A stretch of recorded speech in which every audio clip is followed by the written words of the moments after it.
নাহমাদুহু ওয়া নুসাল্লি আলা রাসূলিহিল কারীম আম্মা বাদ।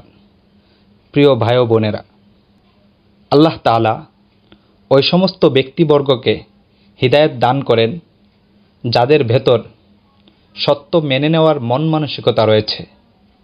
এর বিপরীতে যারা কোনো বিভ্রান্ত পথকে এমনভাবে আঁকড়ে ধরে রাখে যে অন্য কোনো কিছু তারা শুনতেও রাজি হয় না, বুঝতেও রাজি হয় না, এমন ব্যক্তিবর্গকে কখনো আল্লাহ তাআলা হিদায়াত দান করেন না।